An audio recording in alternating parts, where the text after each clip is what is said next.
দেখুন, যোগ্য চাকরি প্রার্থীদের জীবনটা মুখ্যমন্ত্রী শেষ করে দিয়েছে, একটা প্রজন্ম ধ্বংস করে দিয়েছে। তারা তো পরীক্ষাতেই বসতে পারবে না।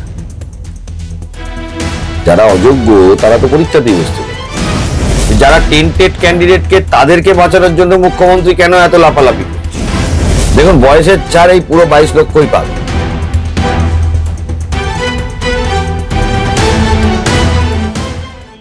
বিক্রম দা, আপনাকে মাধ্যমে স্বাগত। নমস্কার দাদা, আমরা দেখলাম গতকাল মুখ্যমন্ত্রী যে কথা ঘোষণা করলেন তার ফলে যোগ্য চাকরি প্রার্থীদের কতটা সুবিধা হলো বলে আপনার মনে হয়? দেখুন, যোগ্য চাকরি প্রার্থীদের জীবনটা মুখ্যমন্ত্রী শেষ করে দিয়েছেন, একটা প্রজন্ম ধ্বংস করে দিয়েছেন। উনি যাই বলুন না কেন তাতে কারোরই কোনো আর সুবিধা হবে না।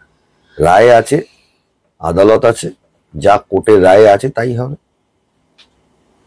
উনি তো আর নতুন করে কিছু পাল্টাতে পারবেন না, দিতে পারবেন। এখন ওনার মাথার মধ্যে ঢুকে আছে হলো যারা টেন্টেড অযোগ্য তাদেরকে কিভাবে বহাল রাখা যায়, কারণ পয়সা খেয়ে চাকরি দিয়েছে এই জন্য।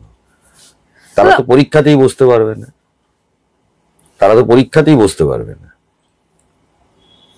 যারা অযোগ্য তারা তো পরীক্ষাতেই বসতে পারবে না। কিন্তু দেখলাম মুখ্যমন্ত্রীকে গতকাল বলতে যে যাদের টাকা ফেরতের কথা বলা হয়েছে, যাদের বাতিল করা হয়েছে, যারা পরীক্ষায় বসতে পারবে না তারা অন্য দপ্তরে যোগ দিতে পারবে। ক্ষমতা থাকে করিয়ে দেখান। আপনার যদি ক্ষমতা থাকে করিয়ে দেখান। এত ডায়লগ না মেরে আপনি তো আগে বলেছিলেন সুপ্রিম কোর্টের রায় মানি না, আগে বলেছিলেন হাইকোর্টের রায় মানি না, আবার গিয়ে সুপ্রিম কোর্টের কাছে গিয়ে বলে এসেছেন না আমি রায় মানি। আপনার অনুপ্রেরণায় আপনার ডিপার্টমেন্ট, আপনার দপ্তর গিয়ে বলে এসেছে, তাই না? এইসব বাজারি ডায়লগ না মেরে যেটা আপনি মুখে বলছেন সেটা কাজে করে দেখান। যেটা আমরা বলেছি আমরা কাজে করে দেখিয়ে দিয়েছি। আমরা যে কথাগুলো বলেছি, আমি প্রথম কথা বলেছি মুখ্যমন্ত্রীর কথা বিশ্বাস করবেন না, ঠকবেন। কাজে প্রমাণ হয়ে গেছে। তাই এই ধরনের কথা বা আশ্বাসের উত্তর আমি দেবই না। মানে অন্য দপ্তরে যোগ দিতে পারবে বলছেন উনি। দেখুন, যারা অন্য দপ্তরে যোগ দিতে যাবে টেন্টেড ক্যান্ডিডেট, তাদের চিহ্নিত হয়ে যাবে, তাদের বিরুদ্ধে মামলা হবে, সেই দপ্তরে আবার সেই নিয়ে সমস্যা হবে। সেই দপ্তরের লোকজনকে বলবো আপনারা প্রতিবাদ করবেন যদি এই এসএসসি টেন্টেড ক্যান্ডিডেট অন্য দপ্তরে যোগ দিতে যায়, এবং আমরা তো মামলা করবো। তো এসএসসি এই দপ্তরের লোক যদি অন্য দপ্তরে গিয়ে চাকরি পায়, ওই টেন্টেড ক্যান্ডিডেট গুলো, এই যেমন মন্ত্রী কন্যা, ও যেখানেই চাকরি করতে যাবে সেখানেই আমরা এটা নিয়ে যাব। যে ডিপার্টমেন্টে যাবে, যেখানে চাকরি করতে যাবে সেখানেই তো এগুলো দেখাবো। তো দাদা, গতকাল দেখলাম যে ঘোষণা করা হলো যে 24,300 ভ্যাকেন্সির কথা ঘোষণা করা হলো, এবং তার সঙ্গে 20,000 বাড়তি পদ তৈরি করা হয়েছে বলে। এবং এই যে বাড়তি যে 20,000 পদ তৈরি করা হলো, তাদের রিক্রুটমেন্ট কিভাবে হবে? দেখুন, এই মুখ্যমন্ত্রী গোলমেলে কথার কোনো উত্তর দেবো না যতক্ষণ না নোটিফিকেশন বেরোচ্ছে। নোটিফিকেশন বেরোলেই আপনারা আমাদের কোর্স অফ অ্যাকশন বুঝতে পারবেন। সরকারি একটা নোটিফিকেশন বেরোবে তো, নাকি সব মুখে মুখে হয়ে যাবে?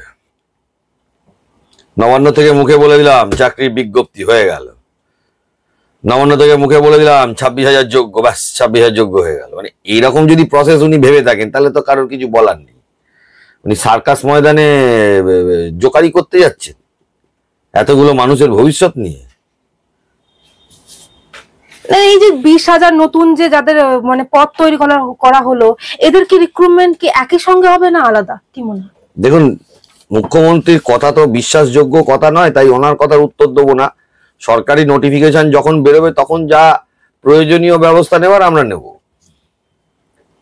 এর ফলে কি আইনি জটিলতার দিকে হতে পারে? মুখ্যমন্ত্রী হয়তো চাইছেন যে যাতে করে কোনো একটা আইনি জটিলতা করে আবার প্রসেসটাকে আটকে রাখি। দেখুন, আইনে যদি জটিলতা থাকে, আপনার প্রশাসন যদি অপদার্থ প্রশাসন হয়, সে যদি আইনের জটিলতা তৈরি করেই অ্যাডভার্টাইজমেন্ট করে, সেই অ্যাডভার্টাইজমেন্ট এমনিই আটকে যাবে।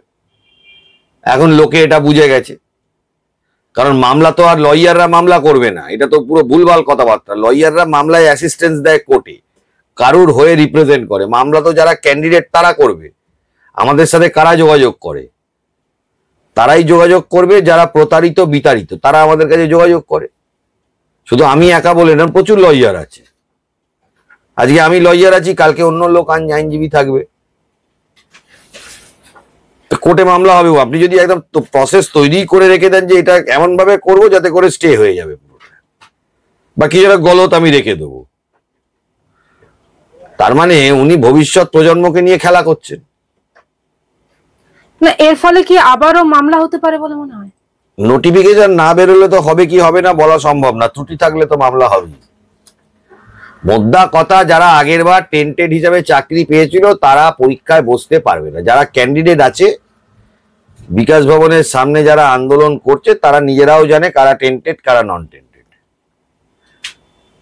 যে যত ডায়লগ মারছে, আপনারা দেখছেন টিভিতে ডায়লগ মারছে, এখানে ডায়লগ মারছে, ওখানে ডায়লগ মারছে, সেখানে ডায়লগ মারছে, যারা ডায়লগ মারছে তারা খুব ভালো করেই জানে যে কারা টেন্টেড কারা আনটেন্টেড। আমি নাম বলবো না, যেহেতু তারাও ছাত্রছাত্রী বা তারা পরীক্ষা দিয়েছেন শিক্ষক, আমি কারোর নাম বলবো না। যাদেরকে আপনারা হয়তো চোখের সামনে দেখছেন, রেগুলার দেখছেন, দেখা যাবে তারাই টেন্টেড বেরোচ্ছে। এরকম প্রচুর ক্যান্ডিডেট হবে। কেউ কেউ সামনে আসছেন আবার পিছিয়ে যাচ্ছেন, আবার সামনে আসছেন আবার পিছিয়ে যাচ্ছেন, এরকমও তো অনেকে আছে। যতই সরকার চেষ্টা করুক এদেরকে পরীক্ষায় বসাতে পারবেন, এবং যদি বসিয়ে দেয় আবার এই প্রসেসটা বাতিল হয়ে যাবে। এদের পরীক্ষায় বসার কোনো অধিকার নেই। এখানেই তো প্রশ্ন উঠছে, মুখ্যমন্ত্রী এই কোর্টের ভাষায় যারা কলঙ্কিত শিক্ষক এবং গ্রুপ সি গ্রুপ ডি কর্মী তাদের বাঁচাতে এতটা মরিয়া কেন? নোট গেছে তাই। আমরা 50 কোটি টাকার একটা নমুনা পেয়েছিলাম পার্থ চট্টোপাধ্যায়ের বান্ধবীর বাড়িতে, আর কত গেছে সেগুলো আরো ইডি সিবিআই কে তদন্ত করে বার করতে হবে, সেটা নিয়েও আমরা কোর্টে যাব।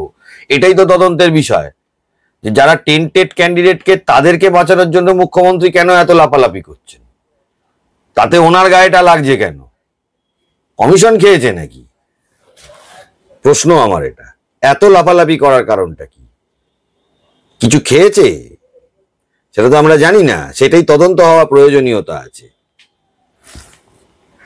দাদা আরেকটি প্রশ্ন, যেখানে দেখা যাচ্ছে যে মুখ্যমন্ত্রী বললেন যে যারা চাকরি করতেন তাদের এক্সপিরিয়েন্স সার্টিফিকেট দেওয়া হবে এবং নাকি তাদেরকে তাদের বয়সেও ছাড় দেওয়া হবে এবং সেগুলো নাকি পরে কাউন্টও হবে ভাইভাতে গিয়ে। সেক্ষেত্রে প্রশ্ন উঠছে, যারা এতদিন ধরে এই 16 সালের প্যানেলে যারা বঞ্চিত ছিলেন, অর্থাৎ যারা এই অযোগ্য যতজন রয়েছে তাদের বদলে যারা চাকরি করতেন যোগ্যরা, সেই বঞ্চিতরা, তাদের ক্ষেত্রে কি, বঞ্চিত চাকরি প্রার্থীদের ক্ষেত্রেও কি এই যোগ্য মানে সার্টিফিকেট দেওয়া হবে বা বয়সের ছাড় দেওয়া হবে? চোর যারা হয় তাদের ন্যাকি থাকে চুরি করা। ক্লেপ্টোমেনিয়া বলে একটা শব্দ আছে, দেখবেন স্বভাবে চুরি করা। এই যে কথাগুলো উনি বলছেন এগুলো স্বভাবে চুরি করা। স্বভাব মানে পাশের ঘরের সাথে কোনো মানুষের সাথে যদি পাশে বসে আছি, স্বভাবই হলো জিনিসটা পক করে নিয়ে নিজের পকেটে ঢুকিয়ে নেব। স্বভাবে চুরি করা। এটা হতে পারে যে যারা যারা আগের বার পরীক্ষা দিয়েছে তাদেরকে এক্সট্রা ইয়ে দেবে, দিক না, সেটা দিক না, অফিসিয়াল নোটিফিকেশনে সেটা তিনি দিন, কে বারণ করেছে আপনাকে? আপনার সরকার, আপনার ইয়ে সবকিছু আপনি দিন। আর 22 লক্ষ পরীক্ষার্থী যারা পরীক্ষা দিল তাদের কি হলো? তারা কি গঙ্গার জলে ভেসে গেল? এই যে 22 লক্ষ ছাত্রছাত্রী এসএসসি তে পরীক্ষা দিয়েছে, 22 লক্ষ প্রাইমারি টেটে পরীক্ষা দিয়েছে, এরা কি সব বানের জলে ভেসে এসেছে? হ্যাঁ, বানের জলে ভেসে এসেছে এরা? যারা গান্ধী মূর্তির পাদদেশে বসেছিল, যারা বঞ্চিত চাকরি প্রার্থী। আরে গান্ধী মূর্তির পাদদেশে কতজন বসে? 200, 300, 500। 22 লক্ষ পরীক্ষার্থী, 22 লক্ষ সংখ্যাটা, এরা কি সব বানের জলে ভেসে এসেছে? এটা বলতে চান মুখ্যমন্ত্রী? তাদেরও কি উনি ওই এক্সপিরিয়েন্স সার্টিফিকেট বা বয়সের ছাড় দেবেন? দেখুন, বয়সের ছাড় এই পুরো 22 লক্ষই পাবে। সুপ্রিম কোর্টের রায় অনুযায়ী যে চাকরি করছেন বা যাদের চাকরি গেছে, যারা পরীক্ষা দেবেন জেনুইন, প্লাস যারা ক্যান্ডিডেট 2016 সালে পরীক্ষা দিয়েছেন, এই দুটো ক্যাটাগরি হলো পুরো বয়সের ছাড় পাবে। এক্সপিরিয়েন্সের ছাড়ের কথা সুপ্রিম কোর্ট বলেনি, এক্সপিরিয়েন্সে যে নম্বর দেবে এটার কথা সুপ্রিম কোর্ট বলেনি। দিক, মুখ্যমন্ত্রীর ক্ষমতা আছে, যা ইচ্ছে তাই করতে পারে, দেখ না দেখি, দম থাকে দিয়ে দেখার। সরকার বাজারি ডায়লগ না মেরে আর ওই বাজার গরম করা হাততালি কুড়োনোর জন্য রাস্তার কথাবার্তা না বলে সরকারি নোটিফিকেশন করে আপনি যা বলার বলুন, অসুবিধে কি আছে? মানে আমরা গতকালে যে মুখ্যমন্ত্রী প্রেস কনফারেন্স করে যা যা বললেন, এতে আদতে কি লাভ হবে দাদা? কি হবে? কিছুই লাভ হবে না। বাজার গরম করে রাখলো, যারা যারা টাকা দিয়ে চাকরি পেয়েছিল তাদের উৎসাহিত করে রাখলো যে আবার দাও, আমরা ব্যবস্থা ঠিক করবো, এরকম একটা হাওয়া বাজারে ছেড়ে রাখলো। মুখ্যমন্ত্রী একটি মন্তব্য করেছেন যে কারো চাকরি যাওয়ার কথা আমরা সুপ্রিম কোর্টে বলিনি, যারা চাকরি করেছেন তাদের সুযোগ দেওয়ার কথা বলেছি। উনি কি বলবেন তাই দিয়ে কি আদালত চলবে নাকি? মুখ্যমন্ত্রী কি বলবেন সেটা দিয়ে আদালত চলবে? উনি কি সবাইকে ওনার ইয়ে মনে করেন নাকি? সব ওনার আন্ডারে আছে মনে করেন নাকি? আপনাকে আদালতের কথা শুনতে হবে, আপনি আদালতের কাছে কিচ্ছু না। একজন গরিব সাধারণ মানুষ যা, আর আপনি মুখ্যমন্ত্রী, আদালতের কাছে দুজনেই সমান। এটা আপনার মনে রাখা উচিত। বেশি ক্ষমতা দেখানো উচিত না, বেশি লোককে শাসানো উচিত না। আপনার যা স্ট্যাটাস, আর ভারতবর্ষের একজন নাগরিক যিনি রাস্তায় থাকেন বা যার কোনো পয়সা কড়ি নেই, যিনি খুব গরিব, তারও একই স্ট্যাটাস। আপনার আলাদা কিছু না। হ্যাঁ, আপনার চেয়ারের একটা দাম আছে, এইটুকু ডিফারেন্স। আপনি যেহেতু ওই মুখ্যমন্ত্রী যেদিন চেয়ার থেকে চলে যাবেন, আপনি আম জনতাই হয়ে যাবেন। তখন লোকে আপনাকে চোর বলে তাড়া করবে। মুখ্যমন্ত্রী কি আদৌ সচেষ্ট যোগ্যদের বাঁচাতে? মুখ্যমন্ত্রী যারা টেন্টেড তাদেরকে বাঁচানোর জন্য সচেষ্ট, তাই জন্যই তো যোগ্যদের গেছে চাকরি। আপনি আজ অব্দি যোগ্যদের লিস্টটা তৈরি করেননি কেন? সরকার হিসাবে বলেননি কেন? কমিশনে পাবলিশ করেননি কেন? আপনার চেয়ারম্যান বলছে কেন যে যোগ্যদের লিস্ট সার্টিফাই করে দেবো না? উনি টেন্টেড যাদের থেকে টাকা পেয়েছে তার দলের লোকজন, তাদেরকে বাঁচানোর জন্য উনি ব্যস্ত।